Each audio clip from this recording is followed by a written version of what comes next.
speech I'm about to give today is a speech I've tried to give 5 times. All 5 times it's been cancelled at different universities. So one time I was even given in prison to stop me giving this speech. The most recent time was York University. I was invited to give a speech on free speech, ironically. It was cancelled. Because it was cancelled, I've been invited here today by citizens of York who still want to give me an opportunity to have my free speech. So today I'll give the discussion that they tried to stop. And to the people who tried to stop it, rather than going to 250 students in York University, this will now be played to hundreds of thousands of people around the world. You failed.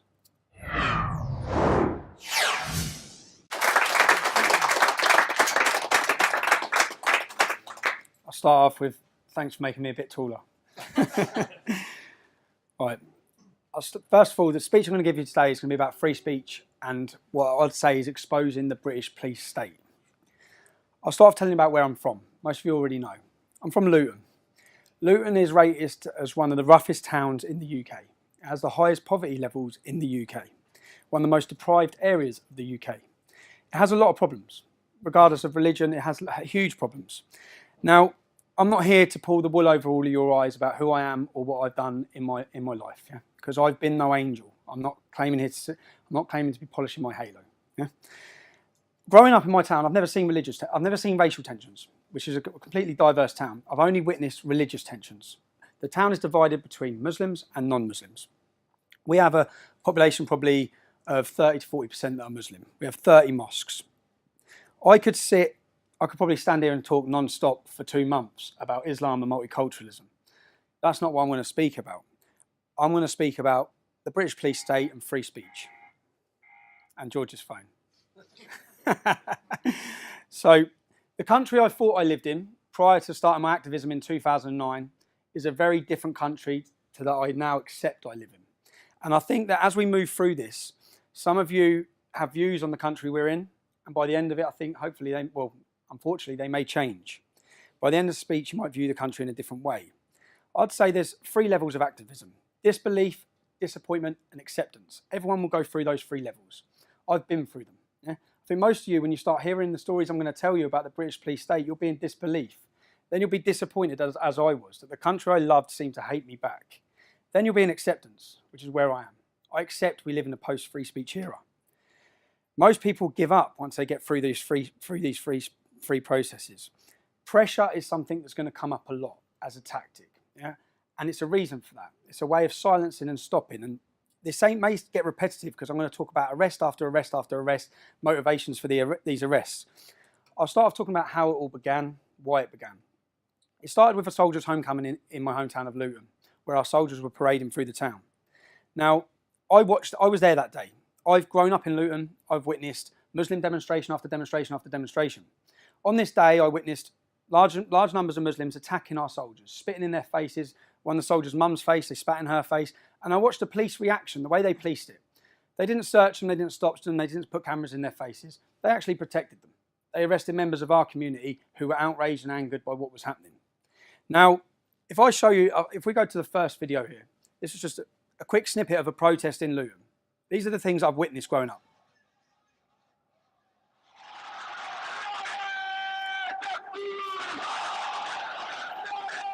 This is thousands and thousands of Muslims. And the reason why I'm doing this is to show you the comparison of why we felt angry.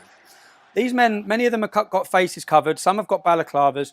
Translated, what they're saying is about killing the Jews. Yeah? Killing the Jews. Marching through the city centre, kill the Jews. Okay? No opposition from police. Nothing. So, in response to the soldiers' homecoming parade, I organised a demonstration in support of our armed forces. Now, the police tactics on that day, bearing in mind I've seen the way they police their community, we were kettled, we were stopped. There'll be a little video here now.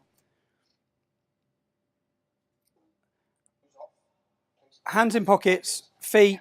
I remember having to take my shoes off in the town centre. The police locked us. They locked our community in. My auntie had to piss in the street. She had to urinate in the street because they kettled us in for 3 hours. Now, these are tactics that would never happen to Muslims. It would never, ever happen to them. They would not use this against them. So it became more at the start about equal rights and unfair treatment. That's what really electrified everyone, was how are we being treated like this? My friend this day, I have a friend called Isaac, his picture, a little black lad called Isaac, lost his front teeth, a police officer on a horse, walked past, and there's actually a video of it, went past and smashed his teeth out. All we're trying to do is support our armed forces. So their tactics from day one. So when we've done this first demonstration as the United People of Luton, straight after that, police raided 14 houses. One of the houses was mine, my mum's house. This was the first time, there'll be many times, this is the first time they went to my mum's house.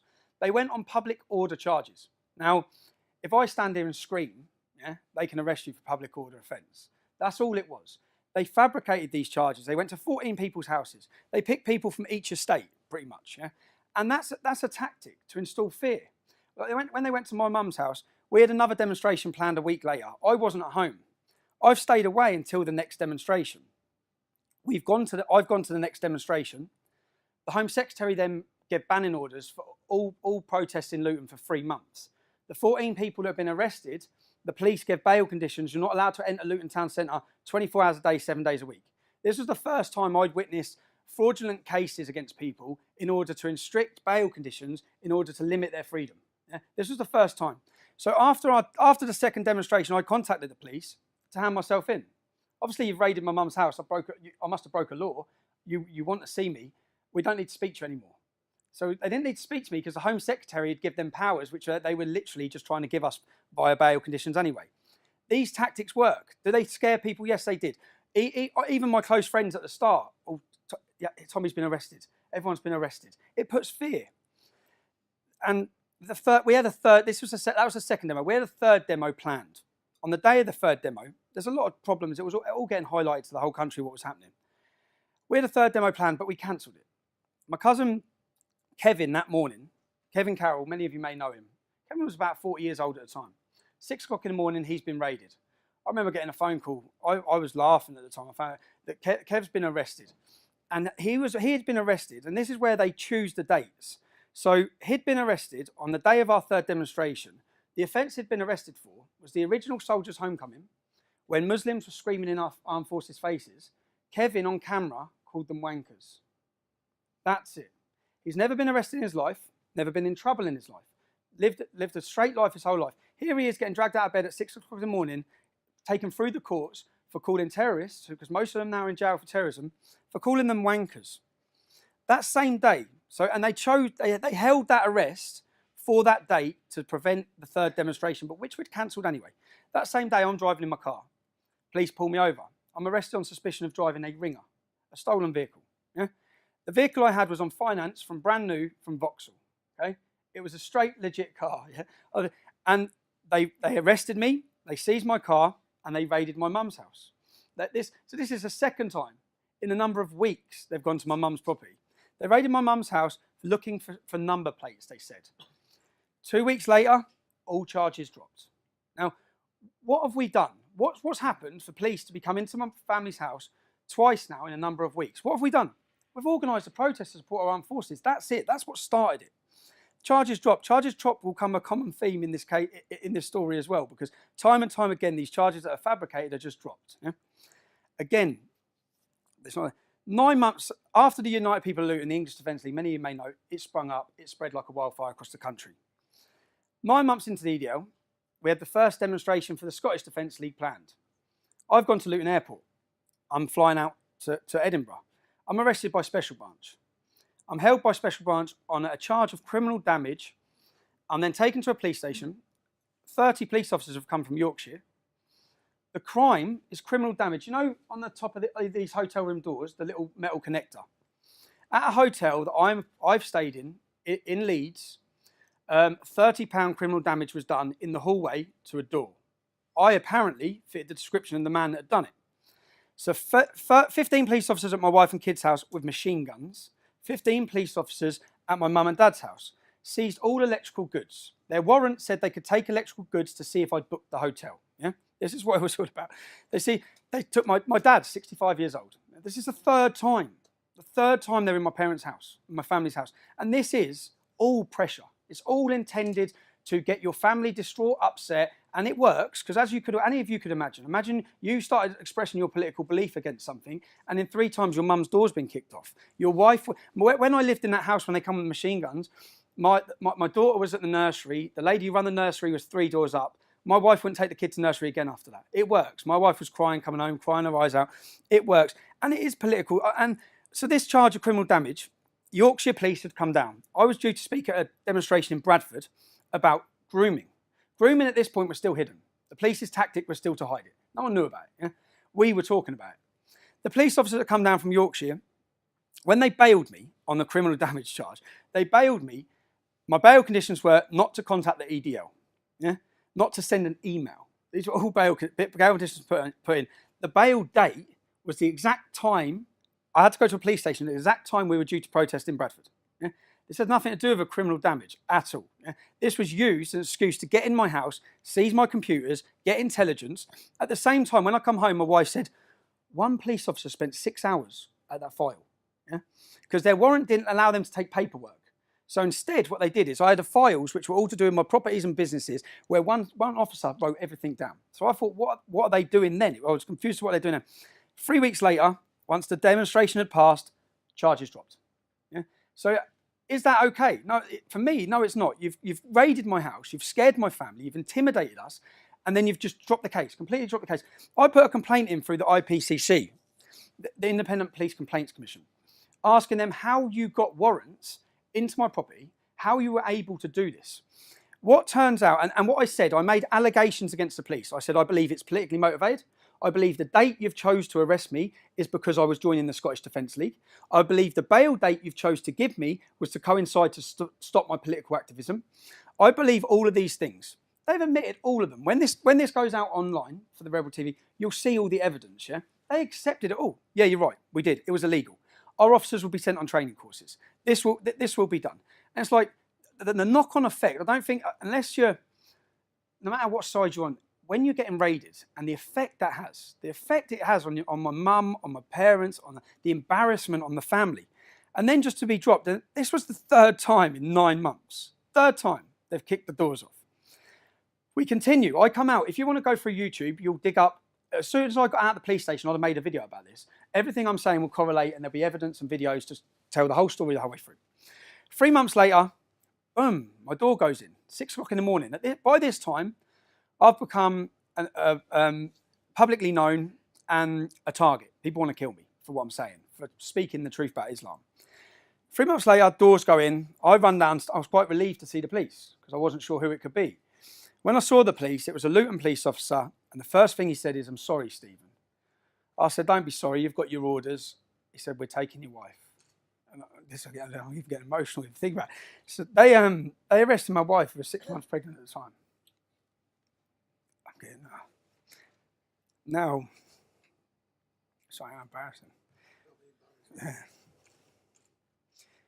She was 6 months pregnant. She went for an 8-hour interview.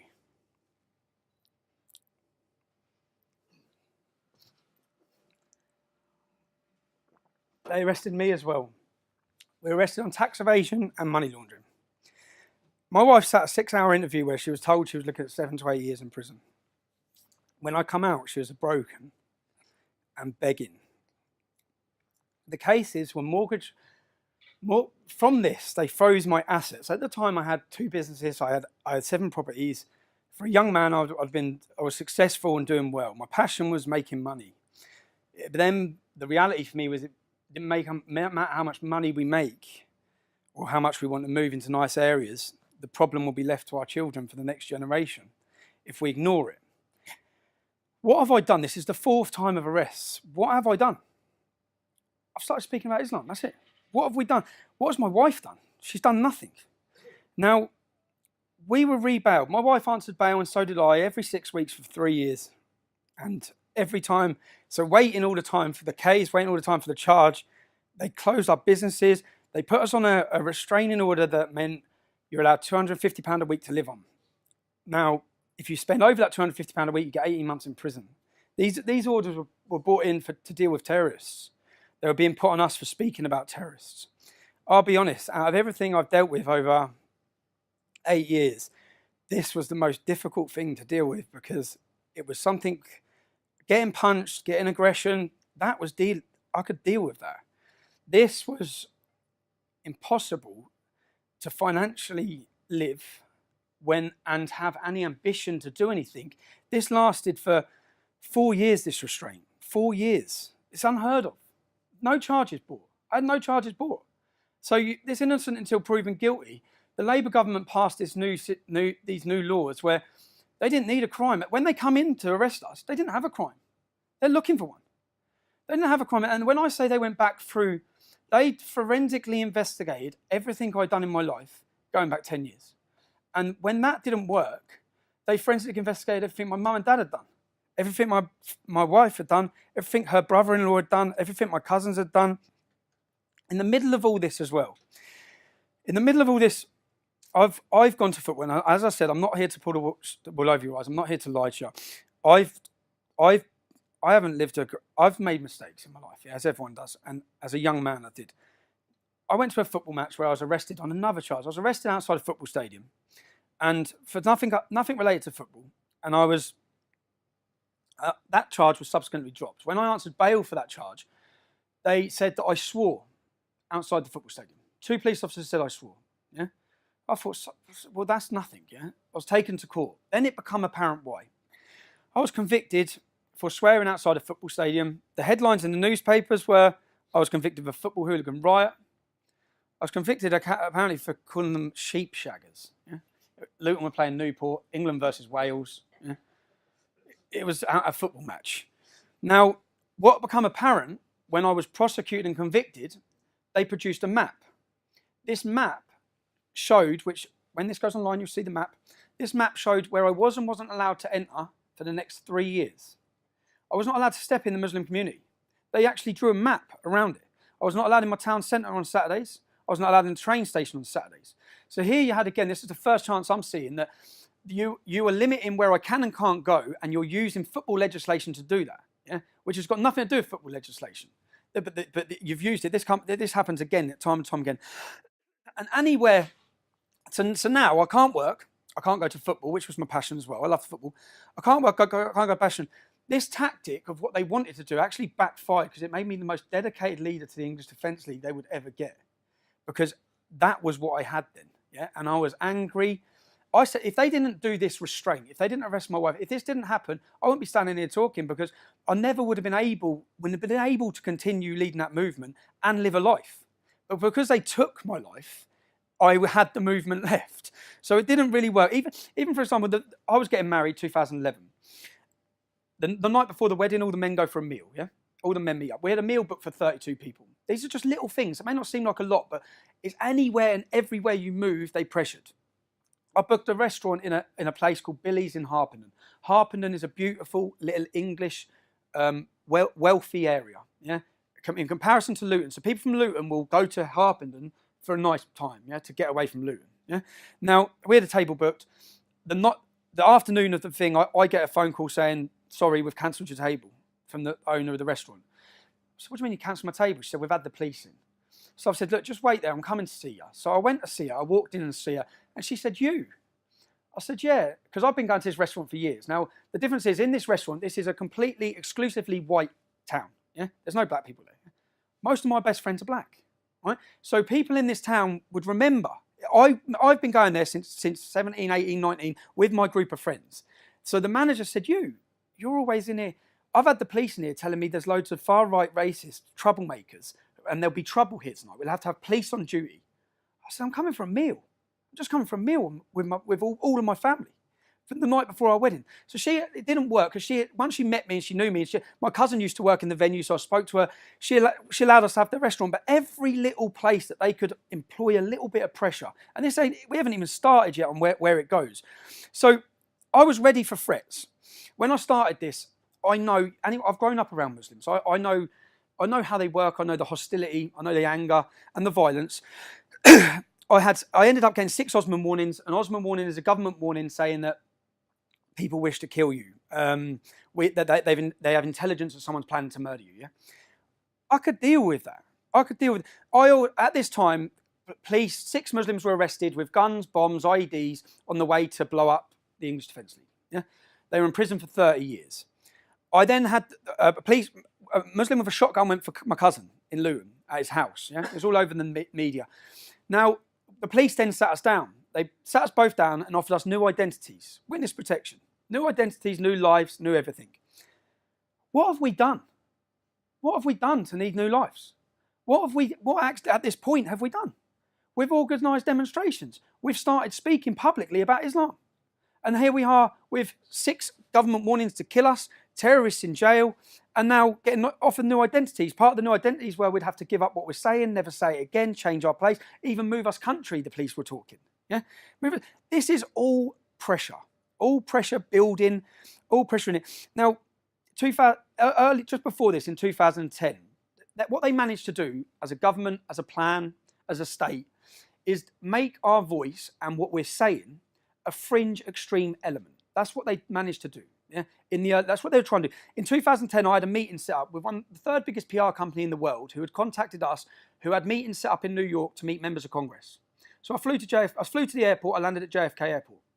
I was arrested as soon as I landed. I was held for 6 hours. I was told straight that the British had asked them not to let me in. Now, why don't they want us let in? Because our message may go mainstream if we're set with influential people. They're managing. No one who's influential in this country will sit with us, will listen to us, will talk with us. The political correctness is that powerful. It's a different story in the States. If we're talking the truth, a politician will sit with you. So that's where we were at. We were going to meet members of Congress. They stopped us. 2011, I fought, and the whole way through this, to be successful or to get anywhere, we had to be prepared to do 2 things: get killed and go to jail. Because if we weren't willing to do that, then no one would have listened anyway, because no one would have heard what we're saying. So 2011, I decide, I know I'm not getting in America, so I think I'm going anyway. And I think I'm morally right to go. And I'm going with a warning to America of what's happening here. I go. I get in on my friend's passport, insanely enough, on September 10th. I get home. 6 weeks later, I'm arrested by British police. I'm remanded, instantly remanded, into Wandsworth Prison. Now, in comparison, there's one Muslim in the UK who has used their sibling's passport twice to try and join ISIS. I didn't try and join ISIS. I went to New York for 2 days. If I'd have known I was going to get 10 months in jail, I'd have gone for at least 2 weeks. But I ended up getting imprisoned, and I spent 22 weeks in solitary confinement because my life had gone so chaotic. I was neglecting my family. I was English Defence League, English Defence League, English Defence League. That's it. Yeah? And then I had a chance and a time to think about the effect it was having, where we were going, what we were doing. The movement changed on the outside whilst I was in prison. I'd fought for years to keep far-right elements out. They were welcomed back in.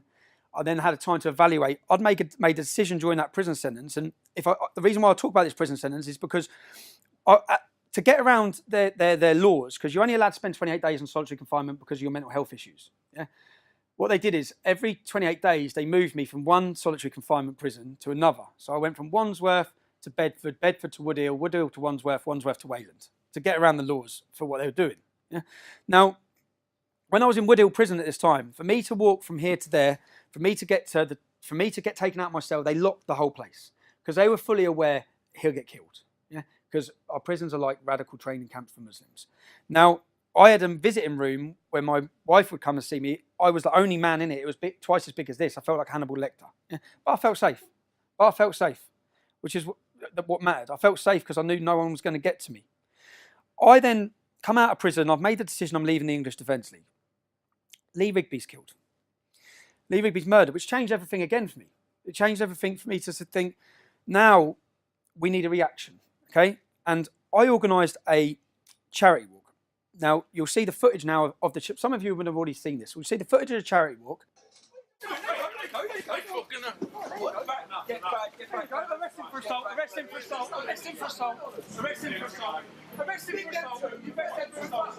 That's all. Listen, we just been... You've got to get these 2 numptins. How come he hasn't been handcuffed? How come he hasn't been handcuffed? If we do in the year 2013 in London. Mike, look, that's we've been arrested on Armed Forces Day doing a charity walk. Yes. This is year 2013 London. Okay, come on, mate. Because we want to walk. Unbelievable. We were doing a charity walk at that time for this darling Amelia May. The police the night before the charity walk come to see me. They come, Scotland Yard police officers come see me in Luton. I met them in Luton and they sat down and said, we don't want you to walk through Tower Hamlets. Now, my charity walk was going from A to B, a straight line. I said, why not? They said, because of the Muslim community. I said, what about it? They said, well, the mosques. I said, I walk past 8 mosques every Saturday to go to football in my hometown. We're sitting in a Muslim restaurant. I met them in a restaurant called Imak Grill, which is a Muslim-owned restaurant who I went to school with a kid, full of Muslims. I sat there like, look around you, this is where I live. What are you talking about? And they would rather you went around. You'd rather me take a, 10-mile detour because there's some Muslims there. I said, that's my capital city. For me to get to A to B, are you telling me I can or can't? They said, no, we're not telling you can't, we're asking you. I said, well, no, I'm not. I'm going to walk from A to B. Okay, there's no zone that I'm not walking in London because there's a few Muslims in it. So what it turned out is that the Muslim leaders had come out publicly and said, we don't want him walking through our community. Now, some people, this would sound far-fetched and amazing to. I'll go back to another story. So in Birmingham, we were holding a demonstration. Now, I read online that a Muslim had hit a police officer with a brick and he'd been arrested. I then read on one of the Socialist Workers' Party websites, chat forums, that 200 Muslims with the imam had turned up to the police station and they'd told him they better release him. And I read that the man was released without charge, yeah? Now, I didn't believe it. So now I've had a meeting with Birmingham Police, the hierarchy, about a demonstration. And I've run it by the copper, our liaison officer. And he said, yeah. I said, what? What, you let him go? And he said, well, look, we have to weigh up a situation, Tom. Yeah? If those Muslims would have rioted in Birmingham and it would have spread to Bradford, to Oldham, he said, we could have nationwide riots over one man, over an arrest. I said, that's insane. I said, so who's in charge of the law in Birmingham? Is it you or is it the imam? I said, it's the imam. It's not even you. So when you see this, if I'd have walked through Tower Hamlets, they've already been warned. It was in the paper. They've been warned by the leader of the East London Mosque. We will not control the youth. Yeah? They've been warned of a riot. This is Aldgate. That was at Aldgate East Border. So Tower Hamlets is say there. Yeah, I get to hear they let 2 men walk in front of us who assault us. Now they'd have thought we reacted to it. We didn't. It was a pure setup. I guarantee those 2 men are police. They worked for the police. They'd done that to then arrest us. I'm then arrested.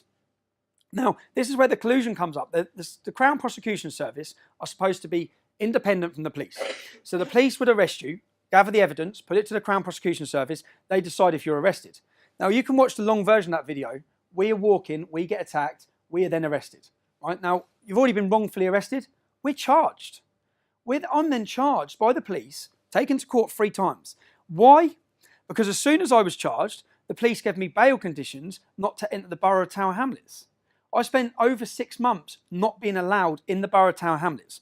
The minute those conditions were released, what I said is that the police are creating, at this time, our argument was you're creating a Sharia zone for people who oppose Islam. You're creating a zone that we're not allowed to walk through. And as soon as my bail conditions were off, I said, I'm bringing the English Defence League to Tower Hamlets. Yeah? But in response to it, I organised a demonstration to go to Tower Hamlets. The Home Secretary, our now Prime Minister, they imposed conditions saying we weren't allowed in Tower Hamlets. We went to the High Court. Even at the High Court, the police put the charges against myself. We went to the High Court, and their argument was, which they admitted in court, we're not worried about the English Defence League. Yeah? What we can't control is the reaction waiting for them.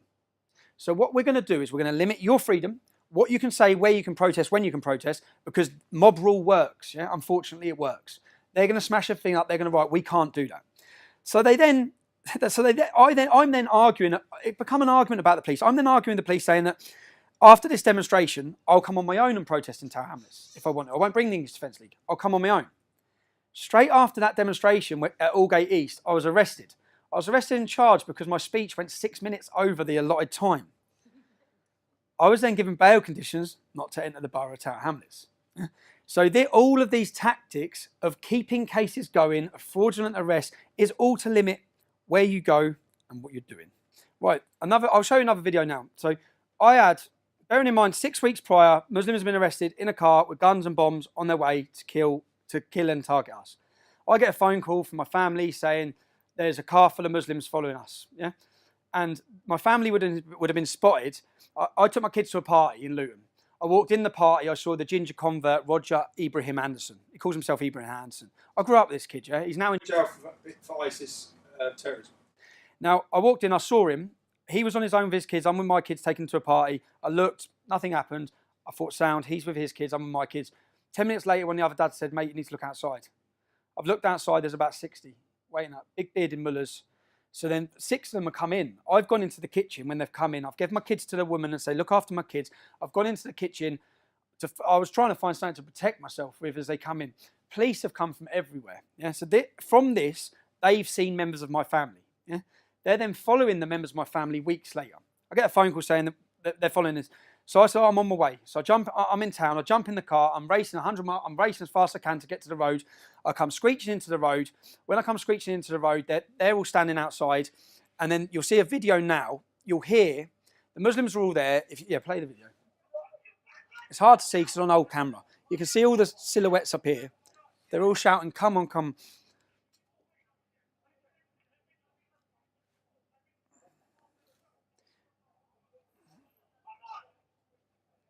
There's more police cars coming. They're outside our house. Yeah? This is in a cul-de-sac where they don't live. What was the police's reaction to this?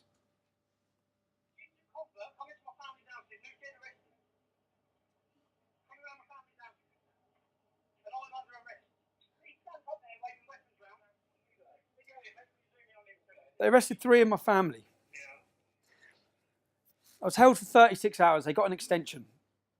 Now, I'm thinking, 6 weeks ago you caught someone on guns and bombs. This is the same group, yeah? What were they coming to do? What did they have on them? So I'm sitting there thinking, I wonder what you found. I get through to my police interview and I ask the police officer, what did you find? Straight away, what did you find? What did you find? She went, what? You haven't even searched them, have you? You didn't even search them. Have you arrested them? They were not arrested. They were not searched. In the end, there was about 20 of them. We were held. Now, this just shows the pure double standards and lesson. And when she said, why would we have searched them? I said, I told you, they had weapons in their hands, standing on the grass. That's how blatant they are. Yeah, they don't care. They had weapons in their hands. And they said, well, we didn't know that. I said, I know there's a video because my neighbour was videoing it. I know there's a video of me telling you that. Yeah, they went and raided the house looking for the camera. They went to the neighbour's house. So I come out, make all this public. Next, so bearing in mind, when they arrested me and my wife, we've been on bail conditions for 3 years. I'm charged. They didn't charge my wife. I'm charged. I'm charged with tax. I'm taken to court. Their whole case of why they've done this, they say I owe them £137,000 tax. That would mean me not paying tax on about 300 grand, wouldn't it? I did have a business that was turning over quite a bit of money at the top for those few years, yeah? It took 20 minutes in court for the evidence to be produced. I owed them not a single penny. Bearing in mind, they've closed my businesses. They've destroyed my shop. They've destroyed everything we're doing. And then within 20 minutes, we got not guilty. After this, I'll explain the mortgage case. I then had a mortgage case where I was charged with mortgage fraud. Between me and my wife, we had 7 mortgages. What they did is when they had nothing against me, after 2 years of my investigation on me, they started targeting my family all around. Cousins, they've done the nans, they've done one of my family members for not paying tax in 2006 on things sold on eBay. Yeah? Everything and anything they could find. Yeah? My brother-in-law was charged. His case was that he got a mortgage, self-certification mortgage. Any of you bought properties, you'll know.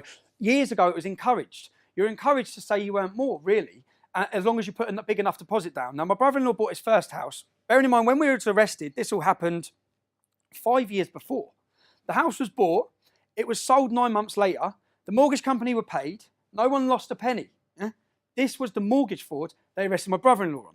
But they tied me to it because I'd lent him a deposit at the start. Yeah? So this was the case. Now, at this time, you have to understand that I have many family members who have good careers, good jobs, and good lives, yeah, within my family, who were terrified. Yeah? Terrified of being involved in a court case, a huge court case with me. Because that would mean they're exposed as related to me, and they become a target. Now, this tactic was working perfect for the police because this is a pressure tactic, and it worked. I went home with family members crying, who are crying and begging, like, this is your fault. And I said, you're letting them win. This is what they want. This is why they're doing this, yeah? Now, I've had a not guilty on tax. The minute I got the not guilty on tax, the mortgage is the next week. The first thing they did then was my wife, who's been on bail for 3 years, they said, set a date in court straight away, set a date for Jenna to stand trial. So I'm got not guilty on tax. They had no case. They then set a date a week later that my wife's going to go into court. So no one knows what my wife looks like. You all just have to look online to see what response I get when I walk around our hometown. Yeah? My wife doesn't get that because no one knows who she is. So it's a bit of security for me is that she walks down the streets with the kids and it's all right. Yeah? So I've managed to keep it like that. I live two separate lives. I've had to go home and say, Jenna, you're on trial next week. Yeah, the 3 years you're on trial next week. The media's going to be there. There was Muslim and far left organisations sitting in the gallery waiting. Yeah, the date's just been given out, and this is all part of their game or part of their tactic. I view it all like a game of chess. So I think, what are they doing? What's next? What's their outcome? What are they doing? That night, I went home. I told my wife, "You're in court next week." 4 o'clock in the morning, and because I've filmed everything 4 years. I had someone covering me at the time. The cameraman comes straight to my house. Police come to my house at 4 o'clock in the morning, counter-terrorism. They said, you've been named in a list to be killed at all costs by Al-Shabaab. Al-Shabaab are a terrorist organisation who 6 weeks prior had done the Kenyan shopping mall massacre. Yeah. So then my wife, who's going to have to go to court next week, yeah, I have to say, terrorists are going to kill us. Terrorists want to kill you. They want to kill me. All of this. And then I'm questioning, have I been named? Or is this part of the pressure? Because they've got no evidence on me. I'm walking on this case, yeah? But they've got little stupid bits of evidence for tax and irregularities against 5 or 6 of my family. Yeah? So I know the whole time, which I kept saying to my family, when I get to court, this isn't about you, it's about me. Yeah? I'm getting offered a deal, I know I am. So, and again, my views are my views. They're not my wife's views. They generally are not my wife's views. She despises it. So I get to court. I say to my wife, I walk into court, I'm offered a deal. Plead guilty to these charges, we drop the family. Yeah? The charges they wanted me to plead guilty to would have resulted in 5 years in prison. And again, all of this is documented through documentary makers, which will be coming out soon, is I walk outside and I ring my wife. I say, look, I've been offered a deal, I'm getting 5 years, but don't worry, everything's dropped against you, blah, blah, blah. My wife's crying hysterically, saying, please don't, 5 years is too long. Bearing in mind, we know I haven't done it. We know what this is all fabricated in order to get in a position. So I go back in and refuse the deal. I say, I'm not taking the deal, because 5 years is a long time as well. It's a long effect on my kids, and at the time I'm weighing it all up. They then swear the jury in. They swear 3 Muslims in on my jury. 1 PCSO. So I'm sitting there thinking, how can you have a PCSO as my jury? Yeah. 1 PCSO. I'm ready to go through the trial. Just before the trial stops, they stop it. Stop. They come out again, because bearing in mind, they can't have me getting a not guilty. Because if I get a not guilty for everything they've just done, everything they've fabricated, I'd be able to destroy them on what they've done. Yeah? So they offer me a deal again. Now this deal, the first thing I say to the solicitor, what's the maximum I can get? Maximum I can do. He said 18 months. I weighed it up. 18 months means serving 6 months in prison. I'm taking that straight away, and they're leaving everyone else. So I say, give me an agreement. I want it in writing. When this goes online, you'll see all the written agreement. Yeah, the written agreement was, we will drop the case against your wife. We will drop the case against Neil, which was another relation. We will drop the case. We will not take proceeds of crime, which means all the assets they've had frozen, my properties, will be released back to me. Now, I took that deal, so I went to jail. I got 18 months. Bearing in mind, what the crime was that my brother-in-law filled a mortgage form out wrong. The mortgage company didn't lose no money. No one lost no money. I'm then taken to Wood Hill Maximum Security Prison. That's one of the worst prisons in the UK, where it houses some of the country's most prolific Muslim terrorist extremists. I'm took there for this. Someone's filled their form out wrong. As soon as I get there, the difference is that when I was in there in 2011, 2012, when I was in there on solitary confinement, as I've said, they locked the whole prison to get me from A to B. This time, I'm just put straight on the first night centre. So straight away I'm thinking, well, this ain't right. I'm going to get killed here. The door opens. It's a Royal Marine, an ex-Royal Marine who's now a prison officer. And he said, when we come to get you, do not leave this cell. Your life depends on it. Yeah? I went, all right. Shut the door. Half hour later, my door opens. He's there with 2 other men. Yeah? You're going B-wing. I said, I'm not going anywhere. Yeah? He stepped straight in. If you don't go, I'm going to arrest you. So he was giving me a way out. I said, arrest me then. Yeah? He arrested me, took me straight to the way you get arrested. You go to the block. Yeah? Took me straight to the block. When he's talking to me, he said, you know where they were taking you? I said, where? He said, you know the 6 that are in for planning to kill you, that got 30 years? I said, yeah. He goes, they're putting you with them. He goes, Rach, I've got the name. I don't think I put the name in my book. The woman who, because I checked who made the decisions afterwards, the woman who made that security decision to put me there, like even that screw that told me, he said, she'd have been done for corporal manslaughter. Yeah, she would have got done because you'd have got killed. But you're dead then. Yeah? So there's no help. So the next day my solicitor's come to see me. This is in the prison. So I've gone to see the solicitor. I've sat down with my solicitor. Afterwards, there's a waiting room like this. The door's open on the waiting room. I've seen the beards straight away. I got locked in the room. Yeah? I got locked in the room and violently beaten up and battered. The Sun newspaper run a headline saying, like it was funny, Tommy gets done. Yeah? Tommy gets done. And it was Muslim. So I lost my teeth. I was beaten up. And they're supposed to be, that cannot happen. There has to be a duty of care in prisons for prisoners. You're not allowed to put, if someone's from one gang and someone's from another gang, they're not allowed to be near each other. Yeah, that's what they do. You're putting me, the most prolific and hated man from Muslim terrorists, because I've committed blasphemy and criticised their prophet, and you're giving me on a plate to them. The only thing that I was lucky was that I could tell by the Muslims, when they locked me in the room with them, they didn't know I was coming in. Because their faces looked like, oh my God, he's in the room with us. Yeah? And then it just went off. But if they'd have known I was going to be in that room, they'd have had Chivs, they'd have had Blaze, they'd have been waiting, and I wouldn't be here. Yeah? But someone pulled strings to do that. Someone pulled strings to put me on B-Wing. Someone pulled strings the next day to put me in there. Someone had to, it can't be explained, and I'll get onto other prison sentences where exactly the same happened. I'm then taken to Winchester Prison, luckily, because by this point, my family on the outside are contacting MPs. There's a campaign on the outside to try and keep me safe from people complaining and contacting across the country. I was getting letters, legal privilege letters coming in where people were sending letters to their MPs, going to their MPs, saying what's happening to him in there. Yeah. So then I was moved to safety of Winchester Prison. I say safety. I still have a few problems, but there's not as many Muslims in that area of the country because it's a local Cat B. Now I was in there, coming to the end of my sentence. I get a visit. Which I think is a legal visit. I sit down, there's two men, younger than me, smart, dressed in suits. We're from a secretive organisation based in Scotland Yard called the Met Intelligence Bureau. Yeah? The Met Intelligence Bureau, and what are your plans when you get out? Because when I left, I made it public I opposed the far right. They were trying to sell this to me that if you help us, if you want to do your country a service, then you will be helping us by uniting the right. Yeah? Uniting the right. When you get out, basically, we want you to unite the right. We want you to get close with Britain First. We want you to work with Paul Golding. We want information. We want this. Be their grass. Yeah? Be their informant. They want their words. We want control of the anti-Islam reaction. So if there's a terrorist attack, they want control. They want to stop any, which we are going to see in this country, unfortunately. They want to stop any far-right attacks, yeah, by uniting it and having their man at the top. Yeah? So I said, so hold on. I shouldn't be here. You've terrorised me to stop me leading the EDL. A doesn't know what B's doing. Yeah? And now you're asking me to help you. I said, and stupidly, they said, well, what are your plans when you get out? And stupidly, I explained, you've froze my assets. Now, when I get out, luckily, I've had 7 properties. Yeah? I had them when I bought them all when I was young. The market went well.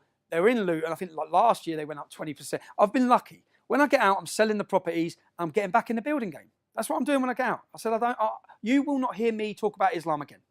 Because that's how I felt at that moment. Being in prison, away from my kids again, away from my wife, I thought, I've done with this. I'm done with it. I then get out of prison. I'm walking out of prison, I get a licence. My licence conditions, bearing in mind I'm in jail supposedly for mortgage fraud, my licence conditions are not to contact the EDL. So EDL got to do with a mortgage fraud. That is the clear, and again, all of these things will be put into the video. It's clear that this was a political case. It's clear that everything that's happened is political.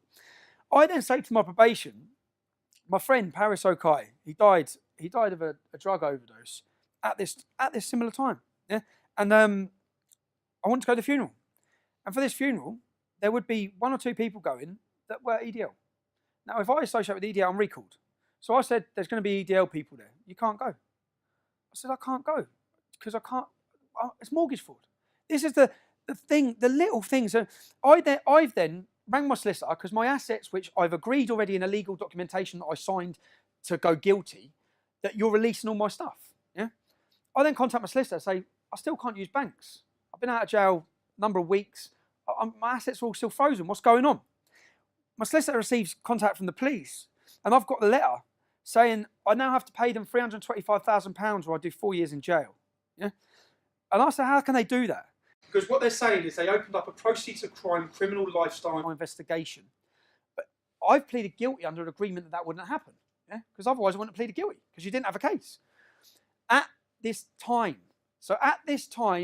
we will not charge Jenna Lennon. At this moment, charges will not be brought against Jenna Lennon. That was the one word, at this time. So that was at this time. We're no longer at this time. I'm like, What? So you can now you're trying to take. So they've added up the equity in the properties, and we're taking it. That's it. So we're taking it to court, and we're taking it, or you do 4 years in jail. I get a phone call from MIB, who saw me in jail. Yeah? Agree to work with us, Tommy. This financial problem goes away. Yeah? This is the dark side of a state. I hear Jihadi John, yeah, and I heard Cage saying he was persecuted, they targeted the family, they done this. They probably did. Yeah? And it hasn't made me go cut people's heads off. So there's no justification what it's made him go and do. Yeah? I've never felt anything like that. Yeah? But I fully understand where we're going with the deep levels that the security services will go to get people in positions. Because what happened then was I went to court to argue, how can you do that when I pleaded guilty? The judge actually sided against the police on 325,000. He then decided to take 125,000. I walk out of court. I'm contacted by the police straight away. The court order's been given. I've been given a legal documentation. I've got to pay 125 grand. We'll make it so you pay £1 a month. You'll never have to pay that money. Yeah? I said, I'll pay the money, man. I'm selling the house. Piss off. It's not happening. Go away. Yeah? What they thought was they'd had me in checkmate position, yeah? Where I ain't going to want to give them 125 grand. I'm going to give them information or agree to work with them. Never happening. That's why I said I'm not going to be anyone's bitch or grass. It's not happening. I've actually got now, thanks to a donation campaign that was put up recently, I've had a country's top QC go through this case. I've got it in black and white documentation, which will soon be put to the courts, that everything they did was illegal. That the money they took off me was impossible to do. Yeah? If it's any consolation, I've been told, the judge, the prosecution, and the defence all got it horribly wrong. Well, that's a mistake. That's not a mistake. You got me in a position where you had me, where you thought I'd work for you. This is where it gets worse. I'm then driving in a car, and all of this again, I've got the documentations, I've got the interview tapes. I'm driving in a car, I'm pulled over, three cars block me in. You're arrested for burglary. Burglary, house burglary.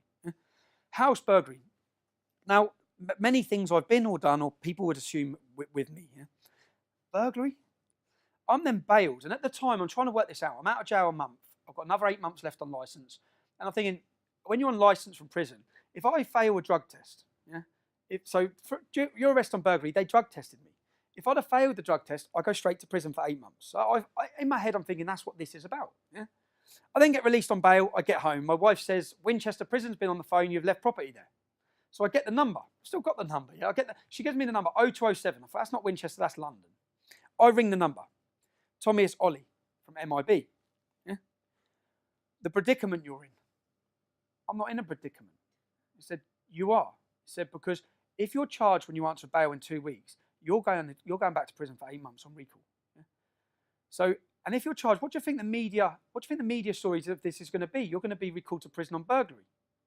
I have to be honest, I cried my eyes out. I sat there and said, what am I meant to do? What am I at this point? What do I do? I spoke to my wife and I refused it. I spoke to my wife and said, now in 2 weeks' time, I'm going to answer bail and I'm going back to jail. And for certain things it's not like just going to prison. I'm going into the most hostile environment. It beats going in the Millwall end anyway. So probation. I didn't have a meeting with probation. This has all happened. I'm invited to talk at Oxford University. So I tell my probation clearly, this is my moment to tell. I'm going to tell them everything you've done. I'm going to tell them about the Met Intelligence Bureau. I'm going to tell them about your licence conditions, your not letting me go to a funeral. I'm going to tell it all. Yeah?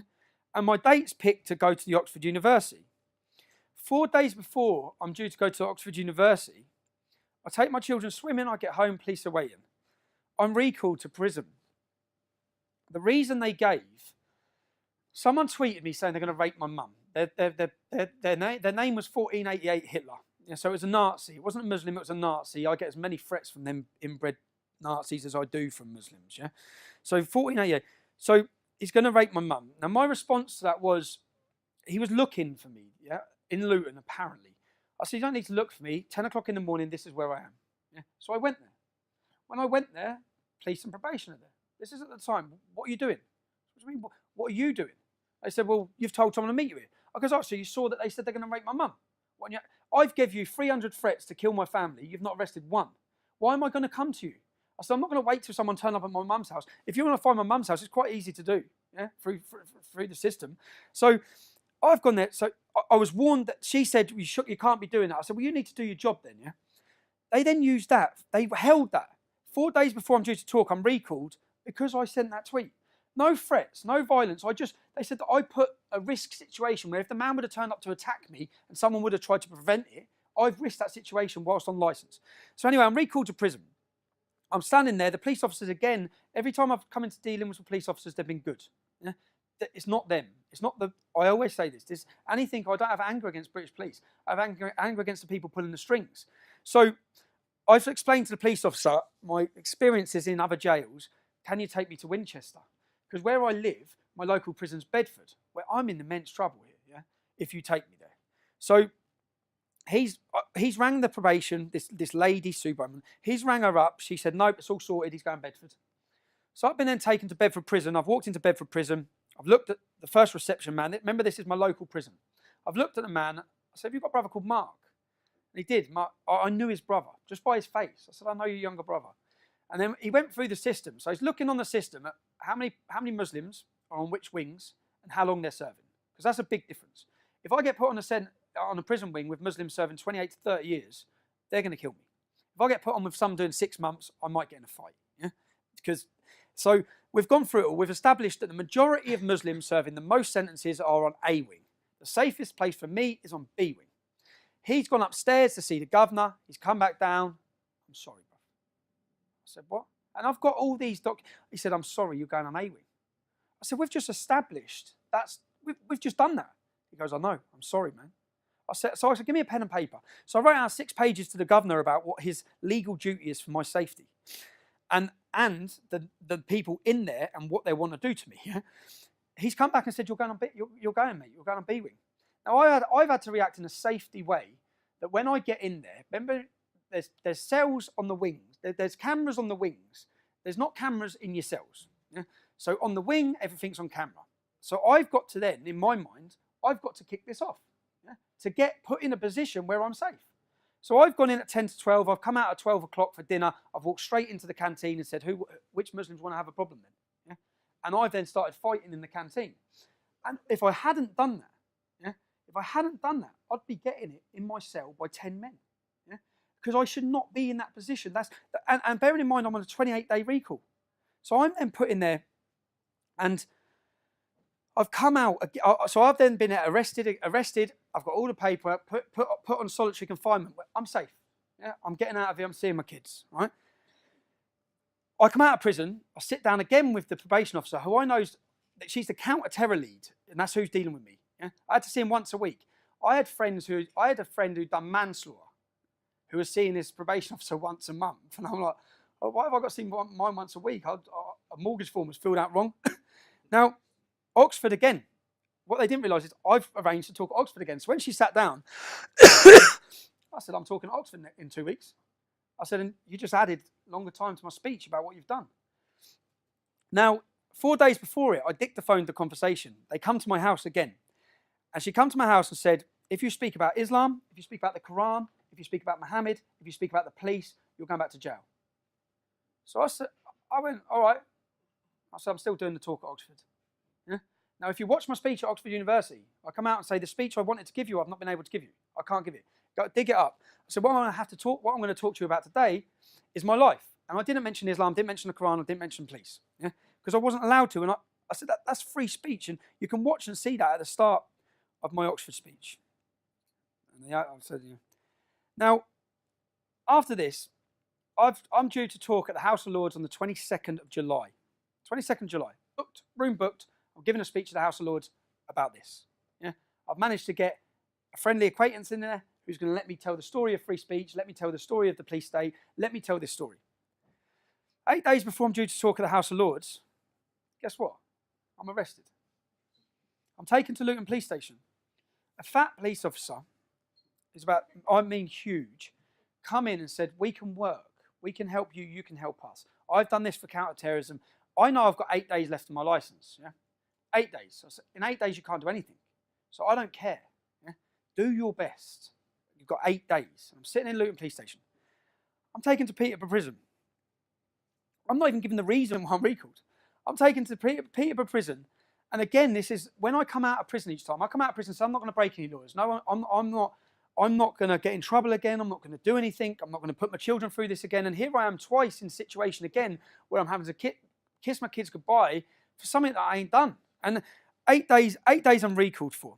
My license runs out on the 21st of July. Yeah? They held me past my license. They held me to stop me talking at the House of Lords. And this was all in the papers. It was all at the time. He's been recalled. And guess what happened when I'm recalled? So I'm recalled. I tell the prison when I get there, you know who I am, lock the door for 8 days and open it. Yeah? Because if you put me out there, we all know what's going to happen. I'm telling you, I'm in fear for my safety. Yeah? I'm telling you that. Right? That's what's going to happen. Put me straight on the wing. They put me on the wing with 4 Muslims who at the time, again, I've got all their names and the case that they were on. They cut a man's nose and ears off. They stabbed him to death. They're on the wing with me, 2 doors up. I walk out and I didn't go off my instinct. What I did in Bedford, the reason why I didn't go off my instinct, because I thought if I can try and ride this out for 8 days, if I do something like I caused trouble, I'm going to get longer. I want to get home. Yeah? I'm then standing on the wing and a white lad comes up to me, puts his hand over his mouth. He says, "You're going to get done with boiling water." Yeah? In prison, they put boiling water with sugar, throw it in your face. It's called napalm. Takes your skin, takes your face off. Yeah. So I said, "All right, who's going to do it?" There was a Somalian kid at the door. He said, "The Somalian." I'm then looking, where's the boiling water machine? Where's the boiling water machine? I don't give the man a chance. Yeah. This was on a documentary called 24 Hours in Police Custody. I walk over, before he has a chance to turn around, I'm hitting him. Yeah? I'm not waiting for that moment. And I shouldn't be in that position because I've already told you that's going to happen. Right? I'm held. I explained the situation to the prison. I told you what was going to happen. We know what was going to happen. I've prevented it happening. Yeah? I'm released from prison. This is where it changes. Their tactics of targeting me for years, targeting my wife, targeting my mum. Change of tactics. Change of tactics now is the kids, in front of the kids. Yeah? So I then go on holiday, 2-week holiday for my wife and kids. I land at Luton Airport. The police are waiting at the airport. They arrest me in front of my wife and kids. Got 3 suitcases. They leave my wife there at midnight. I'm arrested for a racially aggravated attack on the Somalian who was going to do me with boiling water in prison. Yeah? I'm then prosecuted. And by this point, I mean, I've given up. I've given up fighting because they can do what they want, and I know they can. Yeah? At this point, a friend in Canada set up a campaign to get me the best legal representation that money can buy. And it was for the first time ever, people donated in a huge way. Yeah? And I had the best legal representation. So I went to this court case. And when I was arrested, first of all, the clip that they showed me of me walking over and beating up this Somalian, the clip that they showed me was literally just that. And what I said at the time is, you need to cut 20 seconds before and 20 seconds after. You'll see the man stand next to me talking to me. You'll see him come up to my cell afterwards. Yeah? You'll see that what I'm telling you is correct. We hold on. They're not answering requests from the solicitor's office for the footage. They've only got that little snippet bit. When we get to court, we haven't got the footage of the 20 seconds before or after. Yeah? Luckily, I had a QC who tore it to pieces. He said, "Where's the documentation? Where's your computer system?" They wouldn't give us the representation from the computer system that would have showed them I was in fear for my life. I walked on that case for a not guilty. If I hadn't had that legal representation, I'd have been sent to prison again, in a position that they wanted me in, where my life is in danger. I've tried to give this talk about these issues so people can hear what they've done and what's happening. I've tried to give this 5 times. Edinburgh cancelled, Durham University cancelled. Each time I've got somewhere booked in to give it, pressure's been put on to cancel. Why? What have I done that warrants this? Again, that's what I'll ask. What is it I've done? I speak about Islam. I tell the truth. I'm honest about it. That change of tactics from my wife to then my children. You've had the arrest in front of my children. Now, my daughter was moving to the bigger school, yeah? So I had to sit her down in the summer and I had to tell her who Tommy Robinson is because she didn't know. Yeah? She's never heard of the English Defence League. So I sat her down and I went through saying, "Darling, when you go to big school, people might mention this, they might mention that. They might talk about me going to prison. I've been in prison." It's all news to her. She thought I was working away. Each time I went away, she thought I was working away for the prison sentences. I'd ring her every day. Even when it was building up to Christmas, I said I was helping Santa to my young kids, and I'd say, "What do you want made?" And I'd get the present that they wanted made, dropped there every week. So then I'd say, "Did you get it?" So they were thought it was all that. So I've had to then say, "Look, I've been in prison, darling, but you have to understand that I didn't do anything to be in prison. that warranted me being in prison. Now, that must be hard for a child to understand. The next video I'm going to show you is from Cambridge. I've gone to Cambridge with my children. Is that the next video? I'm not having an interview. I've already told you. So you're telling me what? I've told you already. Yeah. Are you going to leave? So hold on. Are you going to leave immediately? I'm with my children, and you're telling me I have to leave immediately. Are you going to leave? What? You're going to get a Section 35 dispersal notice. Okay, we'll give you a 35 then. Tell me for what? I'm with my children. I'm with my... Hold on. Hold on. I'm with my children. Stop getting that thing in my face. I'm not being interviewed by you. Right. Tell me why. You tell me why. No. You'll get it on the form. It'll be explained to you. Tell me why I have to... I'm going to get a form down. Tell me why. Listen, I'm trying to... No, officer. When I'm... Take that camera up my face. I'm not being interviewed by you. This isn't Crime Watch. I'm with my children. You're telling me I have to leave. Yeah. Why? Why? Because there's likely to be disorder. Get off my hand. Don't assault me. Tell me why. Tell me why I have to leave. Stop shouting at me. So tell me why I've got to leave. It'll be explained to you when you get yourself. How are you drawing a jurisdiction to where I do and don't go with my kids? Tell me. Tell me the reason. Shush! I'm trying to talk on my radio. Hold on, you've told me I've got to leave. Just trying not to take your hand away from him. He's touching my hand. I'm minding my own business. I'm minding my own business. You've come off the street to where I'm having a private drink with my family, and you're telling me I have to leave. I can't hear you, mate. I can't talk. We're upstairs. Tell me why I have to leave. Mate, you know this is ridiculous, yeah? You're from Luton. You know this is ridiculous. Tell me why I have to leave. At the end of the day, the boss has authorised a Section 35. But we've already cleared it. Why? I'm with my kids. We're allowed to stay. You haven't cleared it with the boss, have you? I'm with my children. Decision, mate. What sort of law? You're going to drag me down the street without What sort of law in a free country tells someone where they can... Mate, so the decisions be made locally. What sort of law tells a man with his children he has to leave a city? What is that about? Right. What is that about? What is that about? Freedom, democracy, Britain. What's that about? Quite simple. I should be... Do you want me to explain it? Tell me why then. Tell me why The situation is, because of the lessons we've learnt in the past, we know that if certain groups stay within the city, I'm then with it my causes children. violence, okay? I'm with my children. Unfortunately, a city I'm with my manager family. makes no difference. Same Why rule doesn't for it? everyone. So if we It's make not the same one rule rule, for everyone. don't shout. There's loads calm of people down. from Luton If in you want me to explain it to you, then I will. But you're going to keep it calm. Yeah, go on then. Situation is, because of the fact that there's going to be a likelihood of violence if a group stays here from this match. You really think me and my 3 children are going to commit violence? Tell me the truth. What I'm saying is, do you think that? Listen, What you're behaving now says yeah. Well, no, because you're coming up to me and my kids on a day out. You're being I'm with aggressive. No, You're you're coming up to me. Around my face, so Don't hit my hands. Don't hit my hands. You'll get yourself You're arrested. hitting my hands. You're pointing in my face. You've come up to me. I'm with my family in a pub. You've come up to me. Scene you're making. Scene I'm making. Who made the scene? Go outside. I'm with my family. You're going to get arrested in a minute. Why am I going to get arrested in front of my kids? So you want to arrest me in front of my kids because what? Listen, you're going to talk yourself into I'm not this. talking myself into it. I'm trying to be reasonable. You're not being reasonable. You're telling me I have to leave the city. I'm with my family. Yeah. Why? Tell me why. It's already been explained. No, go on, why? I'll explain You think why. me and my children are committing violence? I think there's likely to be... Look at the way you're behaving. Tell me. Look at the way you're Well, no, behaving. do you know how many people from this pub are in Luton? Why have you come up to me? Pardon? Why have you come up to me? You're part of a group. No, I'm not part of a group. I'm with my 3 kids. What group am I part of? You're with a group of people who've been identified as potentially being involved in violence. Are you for real? Yes. My daughter is 5, my son is 7, and my daughter is You're 9. not setting a very good example to them at the moment. You're not. You're meant to be a British police officer. Who are you serving and protecting? Who are you serving and protecting here? Shouting at me. Who are you serving In and a minute, protecting? a form's going to come. You're going to be given it. If you stay, you're going to get arrested. Who are you serving and I protecting? haven't got to answer this. Chris, This is not who an are interview. you serving and This is protecting? not an interview. Your job is to serve and protect. Who are you serving and You protecting? don't need to tell me I've seen my job. Place is gone. He said, the other Luton I'll be where he said we're going to have to go. Who are you serving and protecting? I'm not playing this little game with you. It's not right? game, mate. It's I'm in- out with my children. You're I'm going out to be with my given a children. dispersal notice. I've explained it to you. I'm not doing it again. When the officer gets here, you get the form. If you stay, you get arrested. It's as simple as that. I'm the area manager for a security company. Oh, yeah. The group that you're throwing out have been in the Prince Regent today with their children. Yeah. Caused no problems at all in there. They come in here, spoke to my head of security. He's saying that they've not Shall I have a chat with you away from this side?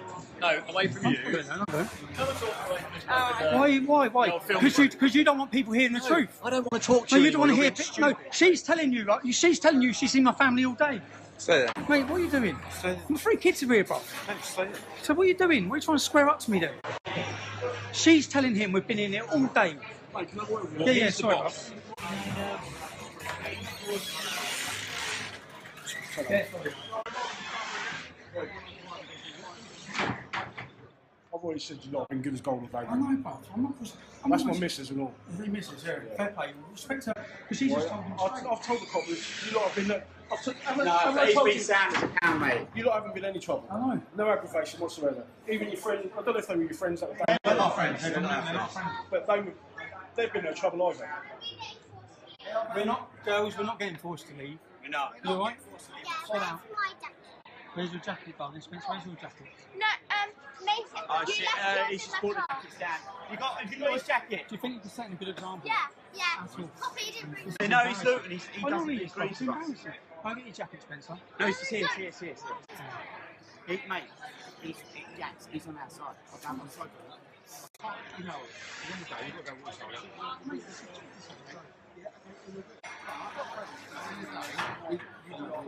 Guys, the one playing too. Yeah, you go play and kill kids. Go play and kill. Come in. Go play and kill. See you later. See you later. I will do. We'll have a beer next time. Sorry for bringing the kids out. We're not allowed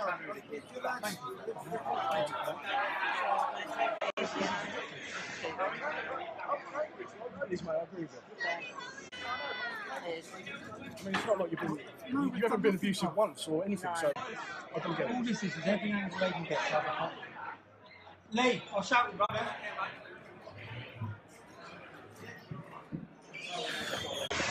Am I getting the section 30? Section 35, yeah. I'm getting the section 35.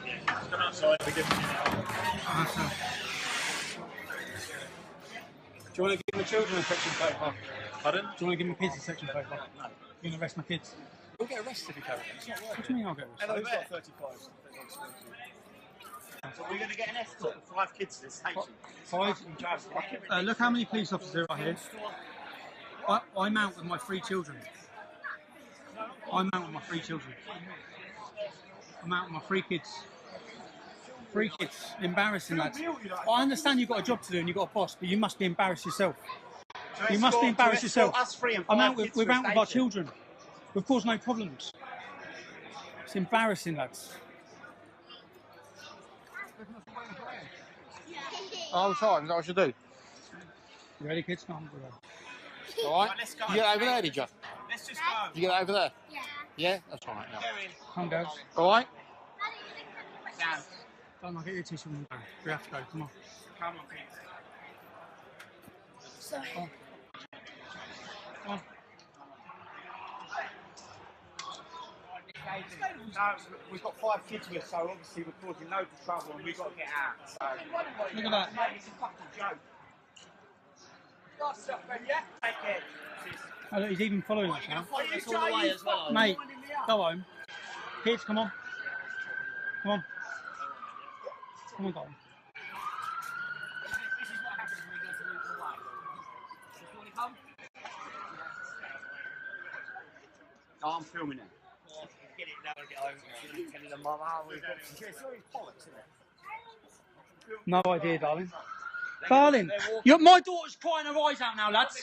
So so you're following us. You're following us. You're shouting. You're making my daughter cry. Go away. We're making sure that you stay They're safe. scared. Right, okay. Because of We're you. following you. There's no way out of that. You think we okay? need safety of Because food? we're Go going to away. escort you. Macy, darling, come here. Come here, darling. It's all right. Come here, sweetheart. It's all right. Girls, it's all right. Come here. Come here. Come here, sweetheart. Come here. Girls, come here.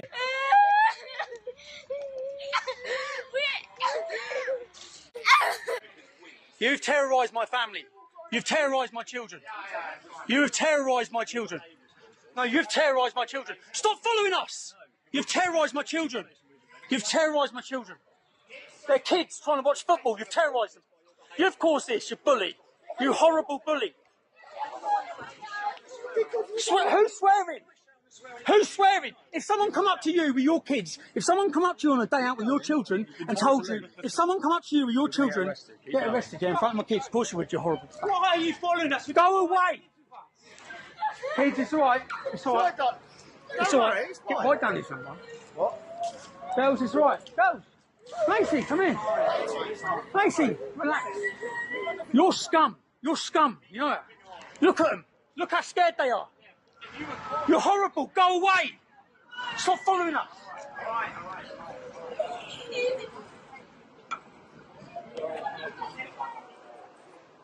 Oh, keep me down up here.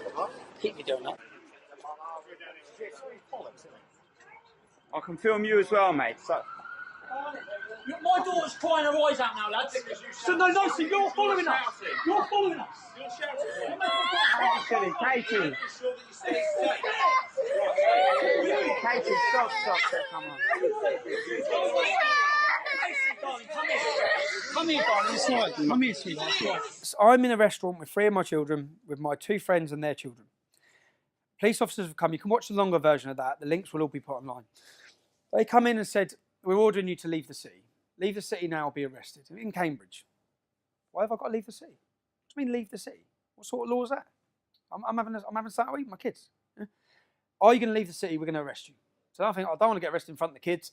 I'll leave the city. So I walk out to leave the city. Then they follow us with the camera. Then they follow us with the camera. My children become hysterical and scared. Yeah? I said, you're scaring my kids now. Right? My youngest tried to run. The car nearly hit her. Yeah? That's only when they stopped. They were following us. You can't stop us following you with a camera. Yeah? Now, this is, again, a tactic that it hasn't worked. Nothing's worked. Nothing's stopped me. Nothing's stopped me talking. I think some of them be scratching their heads, whoever's pulling the strings, thinking, how has he done that? How has he survived that prison sentence? And how is he still rabbiting on? Yeah? But my daughter, my eldest daughter, who I've already explained all these things to, she said to me the next morning, Daddy, I get it. I said, what's that, sweetheart? She said, the police. Because she's witnessed it. Yeah? And the next time I took my youngest to a Luton police, I took him to a Luton football game after this. When we went past the police, she grabbed my leg screaming and crying. Yeah? I haven't done that to her, they have. I've shielded my family, my children from everything that's happened, even from my politics. I don't speak to my children about Islam. They're children. They don't need to hear about Islam. The school, unfortunately, teaches them about it. So I've gone to the Euros. I've gone away to the Euros to watch football. I've got to France. My wife's rang me up. Police were all over the house. What time did they go to the house? 4:45. Right? Kids getting in from school. Police meat wagons at the house. What are they at the house for? They're at the house I return. The next video you'll see. So I go to the Euros. I spend 2 weeks in the Euros. My mum at the time is ill. I get a phone call saying she's been rushed into hospital. So I come straight home. I come home from the Euros, and you'll see this video now, if you can do that. The video, yeah, this one. But basically, I've been ordered by the UK Football Police in Unit to serve you the son of his... To come to my house like this with my fucking kids up. You take the fucking piss. I understand. This is bullshit. You come to what's the need for you to come dressed like that to my house? What's the need for you to come dressed like that to my house? Get out of my house. You've given me the sofa. Get out of my fucking house. Thank you. You take the piss. Get out of my house. Thank you. Get out of my house. You come to my house, it's bullshit. You've been summoned for court tomorrow morning. I don't give a shit what I've been summoned for. I've done nothing wrong. I've done nothing wrong. If I've done nothing wrong, what's the need for you to come to my house like that? I know you're upset. Upset? Your fucking kids are sitting up there looking at you. The kids don't want to hear it. Well, what are you here for then? Have a go at me. What are you here for? What are you here for then? I know you're upset. No, I'm not calm down. They take the piss. There's no need for you to come dressed like that to my house when I've done nothing wrong. Other than to intimidate me and give harassment to my family. That's why you're here. That's why you're here. Calm down, Steve. No, how can I calm down?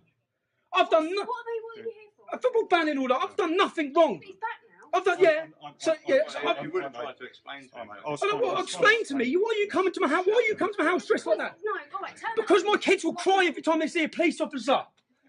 Because of what? What have I done? But we I have don't had know. this discussion before. You're not supposed to come here in uniform. You're not supposed to be here in uniform. For the safety of our family. Not for the safety, because No, it is. you know my kids will be crying every day thinking, what the hell are the police at our house for? And I've done nothing wrong. I've done nothing wrong. Steve, I'm only You could have come dressed like that and no one says a word. I'm only taking You can't go to court tomorrow. Now, I'm angry, yeah, about that when they come to my house. The crime, there was no crime. There's no crime. They're not saying I committed any crime. So they're coming to my house again. That's twice. So they've already been there when I was in France. They're there again to arrest me. They give me a court order for the next day. I go to court. What they're basically saying is that my presence My presence can provoke a reaction in a country with a Muslim population, with tensions. That was their argument. In France, there's tensions. My presence there could provoke a reaction. Yeah? Not that I've done anything wrong. So what they then want to do, and this was orchestrated by the football policing unit, which is a section of the Home Office. Yeah, it's not a separate police force like Bedfordshire Police. This is the Home Office. This is the government. Yeah? So when they got the leader of the football policing unit up on stage, up in the court, my prosecution to say, who's decided to bring this case against our client? He said Bedfordshire Police. When they got Bedfordshire Police officer up in stage, he said, I've been forced to do this. When asked in court, you've been forced to do this. Who's forced to do this? The football policing unit. The man who just previously in the dock said Bedfordshire Police were bringing the case. Yeah? So then what they put in to give me was a 5-year ban. A 5-year ban of Luton Muslim community, a 5-year ban again where they failed previously to give me the same as the 3-year ban. I've got these maps that they tried to prosecute. Now, this is 1984. Yeah, the judge's summing up, which went in the papers, was this case is vague, cagey, and dishonest. Yeah, and again, what would I say the tactics are in front of my kids again? The last 3 or 4 things that have happened. You know, after that Cambridge incident that you saw, yeah, I go to Germany. I'm in Germany with Pegida. My wife rings me up crying outside the school. What's wrong? The police have pulled her over outside the school. Cambridgeshire Police have come. I am about to sue Cambridgeshire Police. I'm taking Cambridgeshire Police to the courts because everything they've done was illegal. The money that was taken off me was illegal. That case, this football policing case, where they tried to give me a banning order with no evidence or no crime. Yeah, they just wanted me banned for 5 years. They wanted me not able to leave the country when England play, etc., etc. Now that cost me £6,000 to defend. I haven't got that back. The judge is summing up. The judge's summing up was cage, vaguely dishonest, give him back his money. Yeah. In between summing up and afterwards, the money never come. I've said, where's the money? Why haven't they paid me back the money? They've made a decision they're not going to pay you back the money. Yeah? So now I've got to go for a judicial review, another £2,000, in order to say, give me back the money. So whether they win or not in court, they win. Or the pressure or the tactic or the reason and the motivation for them doing it works. Because as you've seen, my children have been hysterical, my wife's been hysterical, my mum's been hysterical. Now, as a conclusion, which I would have been saying to the students watching this or anyone watching this at home, you have your views, I have mine. Yeah, I'm not here to force my views on anyone. That's it. If they can do this to me, they can do it to you. Is this freedom? Does this sound like a free society? If I hadn't told you the names, locations, and places during this speech, you'd be thinking I was talking about Russia, China, or North Korea. That's a reality. Not the land of freedom and democracy, anyway. So just to recap on it, the pressure that the police state, which is what it is, the police state, the untold raids, the fabricated cases, the prison sentences, the constant non-stop harassment, the maps telling where you can and can't walk. What? And I've seen all this happen to other activists now. This isn't just happening to me. Yeah? What have I done to deserve that? Telling the truth. I've expressed my free speech. I've showed an opposition to jihad. And unfortunately, at a time we're at now, I've been proven right time and time again. Everything I said was going to happen has happened. Everything we predicted would happen. All the problems we've seen are now being seen on a national, international, global level. And to be judged, I always say history judges people. I don't care about a politician or a journalist judging me, because history will judge us. And history will judge us as the truth tellers. History will judge us on the right side. I'd issue this as a warning to anyone watching, whether you be in America, Canada. The problems I'm talking about and what's happened to me are on their way to you. This isn't going to get better, it's going to get worse. I don't want sympathy. The reason for my speech is not sympathy. The reason for my speech and to get this and so people hear it is I don't want to watch an English man stand there in 10 years and give the same speech. Thank you for letting me talk. If you like that and you want to see more, click like and subscribe.